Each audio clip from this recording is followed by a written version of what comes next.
Max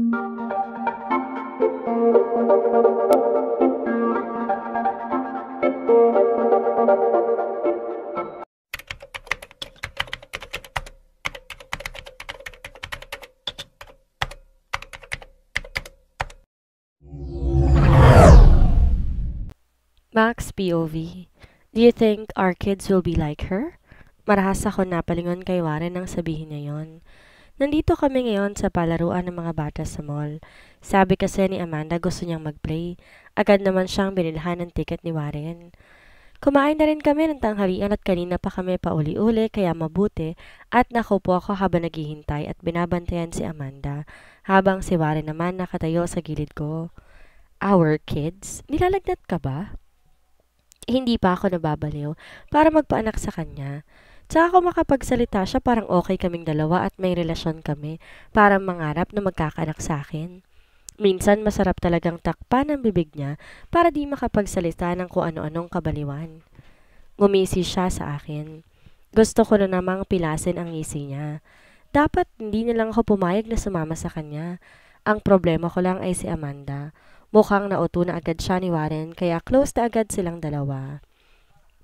Hindi ko alam kung ano napag-usapan nilang dalawa ng bata. Tito na nga ang tawag ni Amanda kay Warren. Hindi ko rin alam na mahilig din pala sa bata si Warren. Ayaw mo ba? Tumingin ako na masama sa kanya bago bumaling-balaling kay Amanda na tumatakbo papunta sa maliit na trampoline. Sayang-saya to sa paglalaro niya kasama ng ibang bata. Max, untad niya sa pangalan ko. Ayaw mo ba? Tumingala ako para tumingin sa kanya. Tayo ba? Hindi, di ba? Papatulan ba kita? Mas lalong hindi. Kaya tantanan mo ko, Smith? Anong ayaw mo sa akin? Lahat. Kahit dax ako? Nanlaki ang mga mata ko sa sinabi niya. Tumingin ako sa paligid upang tingnan kung may nakarinig sa sinabi niya. Napatingin ako sa harapan niya na siyang ka-level ng mukha ko. May umbok doon. Mukhang malaki talaga ang tinatago niya. Stop staring, Max. Nabubuhay yan. Ines na sinuntok ko siya sa hita niya. Ang yabang talaga niya. Hindi ko tinitingnan. Ang yabang mo. Toothpick lang naman yata yan na maraming tissue. Bulong ko pero pinarinig ko sa kanya. Nilait ko na lang siya upang itago ang pagkapahiya ko. Nawawala talaga ako sa tamang pag-iisip kapag si Warren ang kaharap ko. Date me. Patutunayan ko sa iyong hindi toothpick lamang to. Umismed ako sa kanya at pinag-cross sa mga braso ko bago tumingin muli kay Amanda na busy sa paglalaro. Wala akong planong patulan ka, Smith. Kung kailangan kong makiusap muli para hindi ka makita, gagawin ko. Ani ko habang nakasunod ang tingin ko kay Amanda. Hindi ko kita ang reaksyon ni Warren sa sinabi ko, pero ramdam ko ang pananahimik niya. Gusto ko lang ipaalam sa kanya na kahit kinakausap ko siya ngayon, hindi ibig sabihin nun ay okay na kaming dalawa. Napipilitan lang ako, wala akong balak na hayaan siyang guluhin akong muli. Napatingin ako sa cellphone ko nang tumunog iyon. Si Joseph ang nag-text. Sinabi nito na susunod siya kung nasan kami ngayon. Nag-text kasi ako sa kanya na lumabas kami ni Amanda, pero hindi ko nabanggit na kasama namin si Warren. Sinabi ko sa kanya kung nasaan kami. Bumaling ako kay Warren pero muntik pang magtama ang mga mukha namin dahil nakasilip pala to sa screen ng phone ko habang nagte-text ako. Umatras siya ng pagtaasan ko ng kilay, bahagyang umiti bago tumayo ng tuwid. Napaka-chismoso niya nakikibasa ng text. Paparito na si Joseph, pwede ka nang umalis? Pagtataboy ko sa kanya. Nalukot ang mukha nito sa sinabi ko. Ano naman kung pumarito siya? Ayaw mo bang makita niya ako? Kayo na ba ng lalaking yon? Sunod-sunod na tanong nito. Umikot ang mga mata ko dahil sa sinabi niya. Hindi naman sa ayoko makita siya ni Joseph, pero kilala ko si Warren. Siya tong maangas palagi kapag may kasama akong iba na akala mo naghahanap lagi ng away. Ngayon pa nga lang akala ko kung sino na siya kung makapagtanong sa amin. Tinawag ko na si Amanda para sabihing susunduin na siya ng daddy niya. Pinunasan ko muna siya ng pawis at inayos ang puting towel sa likod niya. Minsan talaga, parang nanay na nanay niya ako. Siguro dahil alam kong iniwan siya ng sariling ina at alam ko ang pakiramdam ng may kulang na kalingang natatanggap. Kaya kahit alam kong hindi ako totoong nanay niya, nagpapakaina ako sa kanya minsan. Thank you po, Tito Warren. Malaki ang ngiting saad ni Amanda nang tumingin siya kay Warren. Marahang ginulo ni Warren ang buhok ng bata. You are very welcome. Mabait na tugon ni Warren. Mabuti na lang talaga at mabait siya kay Amanda kahit ramdam kong mainis siya kay Joseph kahit di pa silang dalawa nakikitang muli. Ewan ko ba pero kapag tumitingin ako kay Warren, pinapakita talaga yata niya sa akin ang ekspresyon niya kaya kitang kita ko kapag nagsasalubong ang mga kilay niya tuwing nababanggit ang pangalan ni Joseph. Let's go na baby, baka nasa parking ng daddy mo?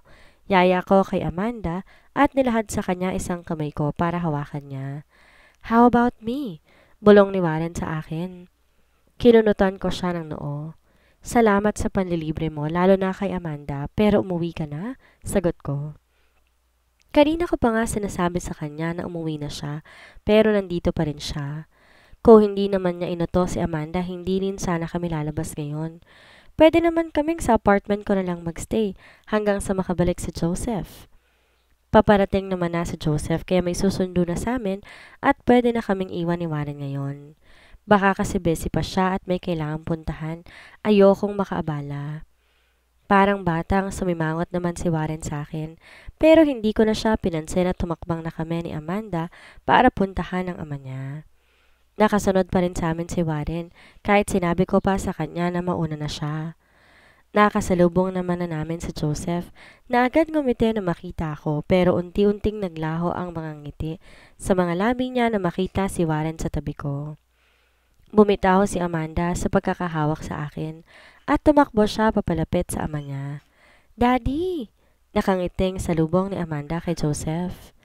Niyakap naman ni Joseph si Amanda at hinalikan sa ulong anak niya bago siya humakbang papalapit sa akin. Inawakan niya ang kaliwang kamay ko. Let's go! Ani Joseph sa akin at tinila ko para sumama sa kanya. Pero hinawakan din ni Warren ang kanang kamay ko para naman pigilan ako. You go. Sa akin siya sasama. Saad ni Warren. Tumingin sa akin si Joseph. Nagtatanong kung sasama ba ako sa kanya o kay Warren bago niya binitiwan ang kamay ko. Huminga ako na malalim bago bumaling kay Warren at ako na mismong humila ng kamay ko para mabitawan niya. Nakita kong tumiim ang bagang ni Warren sa ginawa ko pero hindi ko siya pinansin. Mauna na kami, umuwi ka na. Paalam ko sa kanya at tumingin kay Joseph na napangiti dahil sa sinabi ko. Di nakaligtas sa mga mata ko ang mas talong nagdilim na ekspresyon ng mukha ni Warren pero tumalikod na kami ni Joseph sa kanya. Hindi na ako lumingon muli. Mas pinili kong sumama kay Joseph dahil ayokong isipin niya na gusto ko pa rin si Warren.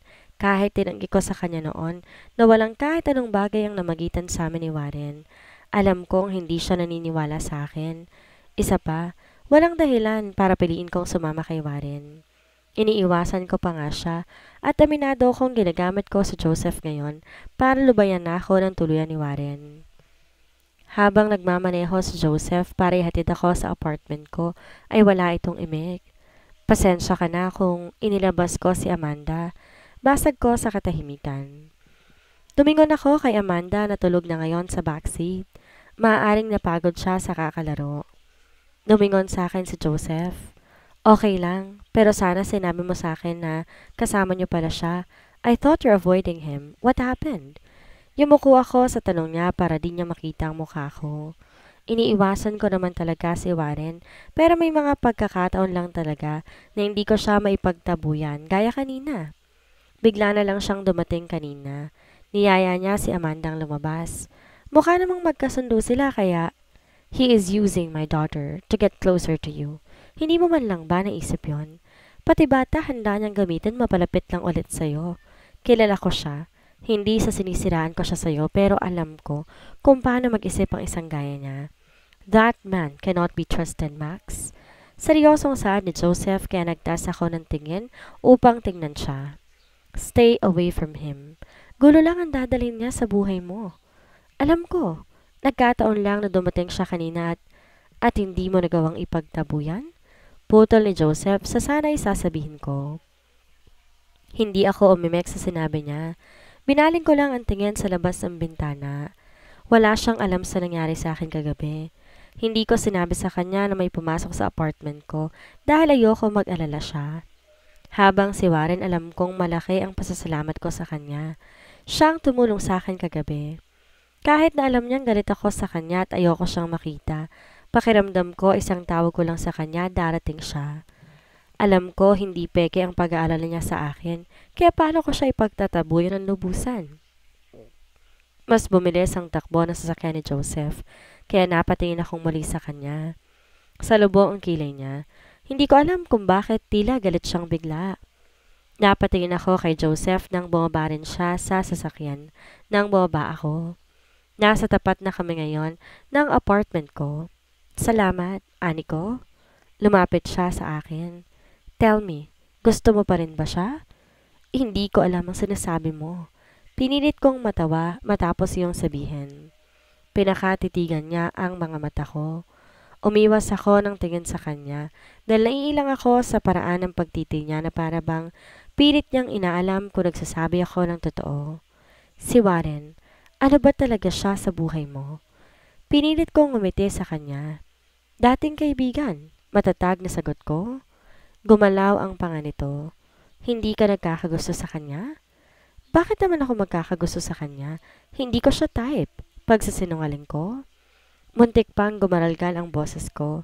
Mabuti na lang at napigilan ko. Kung hindi mo talaga siya gusto, iwasan mo na siya. Ayokong paglaruan ka lang niya at itapon na parang basura, gaya na ibang babae nagkakagusto sa kanya. Mahalaga ka sa akin, Max, at natatakot ako masaktan ka. Kaya sana maintindihan mo kung bakit sinasabi ko ang mga bagay na to ngayon. Mahinahong saad niya sa akin na para bang nakikiusap. Akala ko galit siya kanina. Nag-aalala rin pala siya para sa akin. Huwag kang mag-alala. Kahit kaibigan ko siya dati, friendship over na kami kaya iiwasan ko pa siyang lalo. Saka hindi niya ako masasaktan kasi hindi naman ako magkakagusto sa kanya. Kung siguro tinatamaan ng kidlat ang mga sinungaling, kanina pa ako nakabulagta sa semento. Napangiti si Joseph sa sinabi ko. Napatingin ako sa babaeng lumapit sa akin. Bagong border siya sa katapat na apartment. Siya yung may-ari ng magandang motorsiklong pinagkakaguluhan ng mga tambay minsan. May hawak pa siyang banana cue. Hindi, kaibigan ko lang siya. Tumango-tango ito. Kaibigan mo lang pala, pero kung pagbawalan ka akala mo may karapatan. Umismid pa ito. Napatitig ako sa babaeng nasa tabi ko. Siguro nakinig siya sa usapan namin ni Joseph dahil nasa labas kami sa tapat ng apartment ko lang. Maganda siya, maputi, makinis at mukhang palaban. 2 linggo na yata mula nang lumipat siya sa tapat. Max, balita ko tomboy ka ayon kay Marky pero wag kang mahuhulog sa beauty ko. Bakla ang gusto ko pero Dax. Napahagik-hik pa ito sa sinabi niya. Napailing na lang ako at napangiti sa kanya. Akala niya yata gusto ko siya dahil tumitig ako sa mukha niya. Huwag kang mag-alala, hindi ako magkakagusto sa'yo. Sagot ko na hindi man lang napikon sa sinabi niya. Ngumiti siya sa akin. Alam ko, kumendat pa to sa akin bago tumawid sa kalsada at pumasok sa gate ng apartment niya. Napailing na lang ako bago umakyat sa hagdan patungo sa apartment ko. Masyado na yata ako nagiging friendly. Kahit hindi ko kilala, kinakausap ko na ngayon. Pagpasok ko sa loob ng apartment ko, napatingin ako sa cellphone ko. Mapait akong napangiti. Sa tuwing napapatingin ako sa phone ko, naalala ko ang taong nagbigay nito sa akin. Pagod na naupo ako sa nag-iisang sofa ko. Nahihirapan ako. Nahihirapan akong iwasan si Warren, lalo na't kaibigan siya ng boss ko, pero mas nahihirapan akong itago ang nararamdaman ko. Muli akong napatingin sa paligid. Maayos na ulit ang buong apartment ko. Parang walang nangyaring kalat pero yung buhay ko, parang hindi ko alam kung kailan naayos. Pakiramdam ko kasi ang gulo ng buhay. Sana lang wala nang mas gugulo pa sa sitwasyon ko ngayon. Nakakapagod na rin kasi. Gusto ko lang naman mamuhay ng maayos pero pakiramdam ko, wala akong karapatan na maging tahimik ang buhay ko. Bumalik si Warren sa buhay ko at sa tingin ko, hindi niya ako basta-basta na lang tatantanan. Bakit kinukulit pa niya ako? Baka sugurin na naman ako na mag-ina na sina Lauren at Amira. Tatama na sa kanila ang kamao ko. Pero hindi lang naman yon ang problema ko. Hanggang ngayon iniisip ko pa rin kung bakit tuluyan na akong pinagtabuyan ng ama ko. Ayaw niya na akong makita, gayong wala naman akong alam na kasalanang nagawa sa kanya. Napahawak ako sa kwinta sa suot ko at napatitig sa kisame. Makakabalik pa kaya ako sa pamilya ko? Patulog na sana ako nang makarinig ako ng katok mula sa pinto. Sa pag-aakalang si Suzy yon, agad akong bumangon para buksan. Ngunit nagsisi ako na bumangon pa ako na makita ko ang pagmumukha ni Warren. Anong ginagawa mo dito? Masungit na tanong ko sa kanya at nakahalukip-kip habang nakasandal sa hamba ng pinto. Wala akong balak na papasukin siya. Humakbang siya papalapit sa akin, ngunit nanatili ako sa pwesto ko. Wala akong balak na hayaan siyang makapasok. Kulang na lang humalik ako sa may leeg niya dahil sa sobrang lapit niya sa akin, pero nanatili ako sa pwesto ko upang ipakita sa kanya na hindi ako apektado kahit na gaano pa siya kalapit sa akin. Sumama na nga ako kay Joseph kanina para ipakita sa kanya na wala akong balak sumama sa kanya, pero eto na naman siya ngayon. Do you really want to stay here? You are not safe. Paano kung bumalik kang... Kaya ko naman ang sarili ko. Magdodoble ingat na lang ako. Kung iisipin ko ang nangyari nung nakaraang gabi, baka hindi na ako makauwi ng bahay. Kailangan ko lang ayusin ang lock ng buong bahay. Max, I am just worried. You're still a girl. What if umuwi ka na? Putol kong muli sa sasabihin niya at naghikab ako upang ipakita sa kanya na inaantok na talaga ako. Let me stay here with you. I can sleep on your couch. Giit nito pero tumaas ang kilay ko sa sinabi niya. Wala naman akong couch. Isang single sofa lang ang meron ako sa sala, kaya wala siyang tutulugan. Higit sa lahat, ayokong matulog ulit siya dito. Ayoko. Umalis ka na. Hindi ko kailangan ng bodyguard. Tanggi ko sa kanya. Max. Sinalubong ko ang mga mata niya. Nakikiusap yon sa akin, pero natining wala akong ekspresyon habang nakatingin lang sa gwapong mukha niya. Gwapo siya pero natuto na ako, kaya hindi na ako papayag na pumasok na naman siya sa buhay ko. Nanatili siya sa pwesto niya pero tumalikod na ako at sinarado ang pinto. Bahala siya. Umalis na siya dahil wala akong balak na kausapin pa siya. Sinigurado ko na nakasaradong mabuti ang pinto at lahat ng mga bintana bago ko bumalik sa kwarto ko. Maging ang pinto ko sa kwarto, sinarado ko rin. Nag-aalala pa rin ako sa nangyari pero hindi pwedeng matakot lang ako. Dapat kaya kong protekta ng sarili ko dahil hindi ako pwedeng umasa kay Warren. Ayokong maging pabigat kahit kanino. Lumipas sa mga araw hanggang hindi ko namamalayang isang buwan na pala mula nang bumalik si Bossing. Hindi pa rin siya nakakalakad pero nakikita kong medyo nagbabago ng kalagayan niya. Yun nga lang, mas tumigas ang ulo niya. Hindi gaya ng dati na isang tingin pa lang ni Miss G, tiklop na siya. Ngayon grabe ang pakiusap sa kanya ni Mamuela palagi pero hindi siya nakikinig. Naiintindihan ko naman siya. Hindi madaling makalimutan ang sakit na nararamdaman niya. Oras ng pag-inom ng gamot niya ngayon, pero nagulat ako na makita kong alak ang nilalaklak niya sa katanghaliang tapat. Nagmamadali akong lumapit sa kanya at tinago ang bote ng alak sa kamay niya. Bossing naman, alam niyong may gamot kayong iniinom, bakit naglalasing kayo? Problemadong tanong ko sa kanya. Max, give it back to me. Mariin akong umiling sa kanya. Nilayo ko pang lalo ang alak. Kahit magalit kayo sa akin, hindi ko ibibigay ito sa inyo. Alam niyong bawal kayong uminom. Gusto kong sabihin sa kanya na mag-move on na siya pero alam ko, hindi yun ang mga salitang dapat kong sabihin. Hindi madaling mag-move on. Sa tingin lang ng iba, madali. Madaling sabihin pero sa yun sa mga bagay na mahirap gawin. Kaya wala kaming dapat gawin kundi intindihin ang nararamdaman niya. What's the use of taking meds? Kapag gumaling ba ako, babalik siya? Hindi naman, di ba? I am tired waking up every day and seeing an empty space on my bed. Parang walang buhay na saan nito. Naupo ako sa paanan ng kama at tumingin sa kanya. Nakaupo pa rin siya ngayon sa wheelchair niya. Pero sa tingin niyo ba, magiging masaya si Miss G kapag nakita kayong ganyan? Alam ko hindi madali ang pinagdadaanan niya ngayon, pero isipin ninyo ang sarili ninyo. Kailangan niyong gumaling. Kailangan makalakad ulit kayo. Sigurado kung nasan man si Miss G, yon ang gusto niyang mangyari sa inyo. Nainahong saad ko sa kanya habang nakikiusap ang mga mata ko. Mapait na ngumiti ito.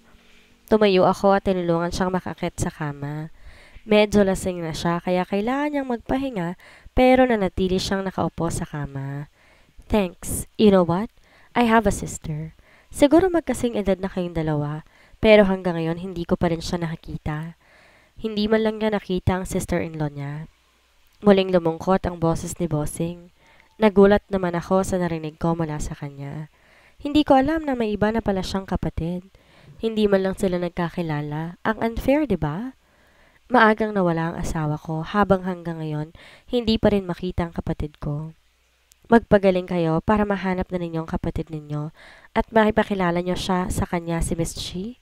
Alam ko kapag nakita ninyo siya, magiging masaya rin si Miss G para sa inyo kung nasan man siya. Pagpapalakas ko ng loob niya. Maaaring lasing na siya kaya nasasabi niya sa akin ang tungkol sa kapatid niya. May nawawala pala siyang kapatid. At kung kasing edad ko yon, ibig sabihin maaaring may pamilya na ito. Pero mas masaya ako nandito sa George, sagot ni Bossing. Max, what if sumunod na lang ako sa asawa ko para makasama ko ulit siya? Nanlaki ang mga mata ko sa sinabi niya.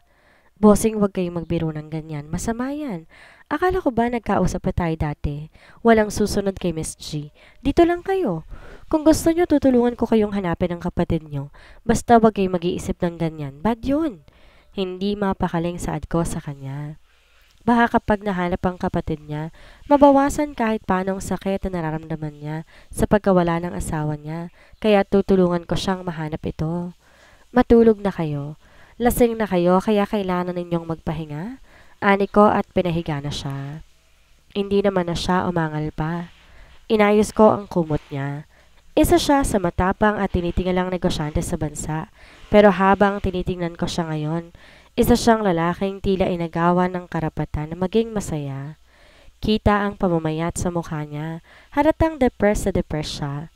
Malayo ang itsura niya sa mapang-asar na lalaking nakilala ko. Sana, balang araw, bumalik ang sigla sa mukha niya. Pero alam kong matatagalan pa ang araw na yon. At bilang hindi lang empleyado niya kundi isang nagmamalasakit sa kanya, mananatili ako sa tabi niya hanggang sa makabangon siyang muli. Kahit mahirapan ako dahil sa presensya ng kaibigan niya, para kay Miss G hindi ko iiwan si Bossing. Nagpapasalamat ako na ilang araw na hindi nagpaparamdam si Warren. Hindi siya dumadalaw kay Bossing kaya nakakagalaw ako ng walang asungot sa paligid. Baka busy siya sa trabaho niya o baka naman nagkabalikan na sila ni Amira. Hindi ko alam bakit kailangan pa niya akong kulitin kung nandyan naman si Amira na po pwede niyang balikan. Magsama na lang silang dalawa para maging payapa ng buhay ko. Dahil makalipas ang ilang araw ay dumating siya. Hindi ko siya pinansin. Nagpanggap akong walang nakakita. Nung makita ko siyang kausap ni Bossing, dumiretso lamang ako sa kusina upang makipag-usap sa mga katulong. Ang pogi ni Sir Warren, no? Sa pagkakaalam ko, siya na lang walang asawa sa mga kaibigan ni Sir Winston. Narinig kong saad ni Cindy. Kausap niya si Melissa at Ate Glenda habang naghahanda sila ng hapunan. Mas gusto ko yung aura ni Sir Enzo. Suplado at saka parang nang babalibag sa kama. Ani naman ni Melissa at humagikik pa ito. Sumandal ako sa gilid ng pinto habang pinakikinggan ang usapan nila. Hindi nila napapansin ang presensya ko dahil busy silang magkwentuhan. Nako, nakakatakot yun. Alam mo ba, napansin ko yung baril sa tagiliran niya dati. Mukhang delikado yung trabaho niya eh. Hindi naman siya sundalo o pulis. Bakit may baril siya? Puno ng kuryosidad na tanong ni Cindy. Artista kasi siya, sagot ni Ate Glenda. Totoo yun. Artista si Sir Enzo pero may point naman sila. Ibang-iba talaga to sa TV at sa personal. Ewan ko, parang magkaibang tao silang dalawa. Tsaka minsan nagiging parang malambot si Sir Enzo, kaya kahit ako naguguluhan sa kanya. Naalala ko pa na minsan, baby ang tinawag niya kay Warren. Oo, pero sa TV naman mukhang ang bait niya. Pero sa personal, ba't parang nakakatakot siyang tumingin? Muling tanong ni Cindy. Anong nakakatakot? Mukhang takuza din naman si Sir Enzo. Nakita mo naman nang dumalaw sila dito ni Miss Karen. Nakapulupot lagi sa asawa niya. Hula ko, mala Sir Winston din siya. Patay na patay sa asawa niya eh. Pabulong pang saan ni Melissa. Nako, Kung ako ang lalaki, talagang hindi ko pa kakawalan si Miss Karen. Ang ganda-ganda kaya nun. Maganda rin naman si Ma'am George at yung asawa ni Sir Six, saan ni Cindy. Lahat sila may kanya-kanyang ganda. Kahit nga si Max ang ganda-ganda lalo na kapag umingiti. Siya yung tomboy na pinagpalang katawan. Nakita mo yung boobs? Halatang original at hindi pagawa. Tapos matangos pang ilong. Alam mo, kung naging babae yang si Max, ang dami magkakandarapang lalaki dyan. Ani Melissa, napanganga ako sa mga narinig ko. Hindi ko inaasahan na maging ako'y magiging topic nila. Mukha namang di talaga siya tomboy, boyish lang manamit. Tsaka mukhang type siya ni Sir Warren, nakita mo ba? Humahabang leg ni Sir Warren kapag nasa paligid siya. Sa tingin mo, bagay silang dalawa, hindi ba? Kinikilig na saan ni Cindy. Gusto kong mamula sa sinabi nila. Hindi ko alam na napapansin pala nila ang bagay na yon. Tumikim ako ng malakas para ipaalam ang presensya ko at nanlaki ang mata nila na makita ko. Humakbang ako papalapit sa kanila. Hindi kami bagay. Hindi ako pumapatol sa mga kagaya niya. Sad ko sa kanila. Sabay namang tumango sina Cindy at Melissa habang nailing na lang si Ate Glenda. Ayokong isipin ng mga tao sa paligid na may something sa amin ni Warren kaya ngayon pa lang ipapaalam ko na sa kanila na walang pag-asa maging kami, na mali sila ng akala. Kahit ako, alam at ramdam ko ang mga tingin ni Warren kapag nandito siya, pero hindi ko na lang pinapansin. Kaso may iba din palang nakakapansin. Pero pogi si Sir Warren, ayaw mo ba sa pogi, Max? May kifi rin ba talagang tipo mo? Diretsang tanong na Cindy. Pogi? Pogi na siya para sa inyo? Mukha naman siyang normal lang Matangkad lang siya pero wala siyang appeal. Pagsisinungaling ko pa. Napatanga naman ang dalawang kausap ko sa sinabi ko. Parang hindi makapaniwala sa sinabi ko. Hindi ka nagagapuhan kay Sir Warren? Tanong ni Melissa. Para sa akin, siya ang pinakapangit sa kanilang magkakaibigan. Malakas ang boses na sagot ko, pero may narinig akong natawa kaya napalingon ako. Nakita ko si Bossing na nakangisi habang nasa gilid niya si Warren na nakasimangot sa akin. Mukhang narinig nila ang sinabi ko pero wala akong balak na bawiin yon. Asar nang umiti sa akin si Warren pero tinaasan ko lang siya ng kilay. Pangit naman talaga siya. Pangit ng ugali niya, paasa.